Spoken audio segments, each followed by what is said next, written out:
নমস্কার বন্ধুরা, সবাই কেমন আছো? আশা করি সবাই ভালো আছো। আমি আজকে বানাবো ইভিনিং স্ন্যাক্স। তো বাই দ্য ওয়ে, আপনারা দেখছেন দোলাস ডেইলি লাইফ। আমি দোলাস ডেইলি লাইফে আমি আজকে একটা বানাবো ইভিনিং স্ন্যাক্স। সেই ইভিনিং স্ন্যাক্সটা হলো, আমি এক কাপ মুসুর ডাল ভিজিয়ে রেখে একটু ঘন করে পেস্ট করে নিয়েছি, আর তার সাথেই ওই মুসুর ডালের সাথেই নিয়েছিলাম চিংড়ি মাছের 100 গ্রাম চিংড়ি মাছের মাথা। চিংড়ি মাছটা না, চিংড়ি মাছের মাথা। ওইটা দিয়ে মুসুর ডাল, চিংড়ি মাছের মাথা, একটা কাঁচা লঙ্কা, একটা পেঁয়াজ স্কোয়ার করে কেটে পেঁয়াজটার মধ্যে দিয়ে পেস্ট করে নিয়েছি। তারপরে নুন, স্বাদ মতো নুন দিয়েছি, হলুদ দিয়েছি, আর এখন কেটে নিয়েছি এর উপরে দেখতেই পাচ্ছ তোমরা কাঁচা লঙ্কা আর ধনেপাতা। আর একটা জিনিস মেশাবো যেটা তোমরা দেখতে পাচ্ছ, এটা হচ্ছে চালের গুঁড়ো। চালের গুঁড়োটা হচ্ছে, চালের গুঁড়োতে দেয়া আছে লঙ্কা, একটুখানি স্বাদ মতো লঙ্কা, নুন, হলুদ দিয়ে এর মধ্যে মিশিয়ে নেবো যাতে পকোড়াটা মচমচে হয়। তো চলো মিশিয়ে নিই। এখন এটাকে ভালো করে মিশিয়ে নেবো।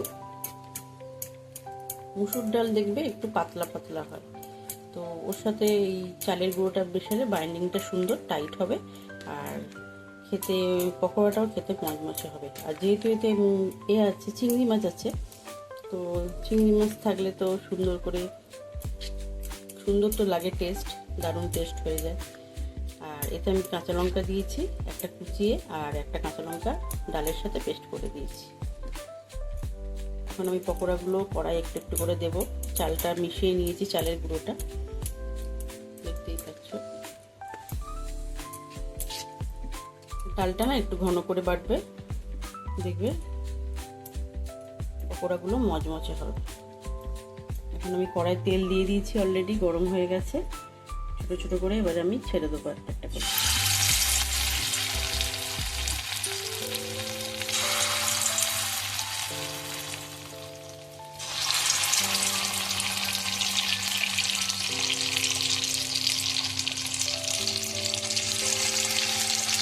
রসুনটা বলা হয়নি, রসুনও দেওয়া হয়েছে, 4টা রসুনও দেওয়া হয়েছে, 4 কোয়া রসুন। এর মধ্যে 4 কোয়া রসুনও দিয়েছি, একটা গোটা পেঁয়াজ আর 4 কোয়া রসুন দিয়ে এটাকে একটু দানা দানা করে পেস্ট করে নিয়েছি। এখন এটা ভাজা হোক। বড়াটা আমার 1 পিঠ হয়ে গেছে, আর 1 পিঠ উল্টে দিয়েছি। আর 1 পিঠ হলেই আমার বড়াটা হয়ে যাবে।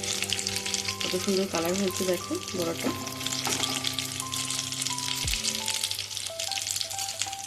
বড়াটা মচমচে করার জন্য এখানে 1 চিমটি একটু খাবার সোডা দিয়ে দিয়েছি, এটা তোমাদেরকে দেখানো হয়নি।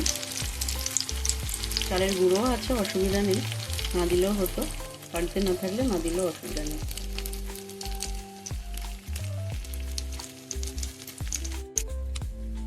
চলে এলাম আমার ইভিনিং স্ন্যাক্স নিয়ে। আমার ইভিনিং স্ন্যাক্সটা কিরমভাবে ভাজলাম তোমাদেরটা দেখিয়েছি।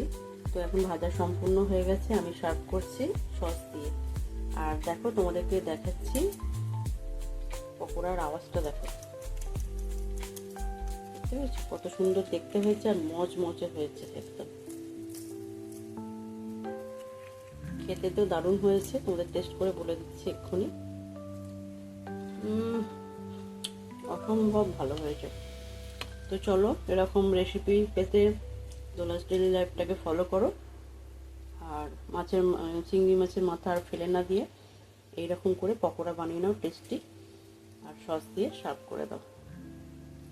তো চলো, আমার ইভিনিং স্ন্যাক্স কেমন হয়েছে অবশ্যই তোমরা কমেন্টে জানিও, আর ভালো লাগলে একটা দোলাস ডেইলি লাইফটাকে সাবস্ক্রাইব করে দিও নতুন নতুন রেসিপি পাওয়ার জন্য।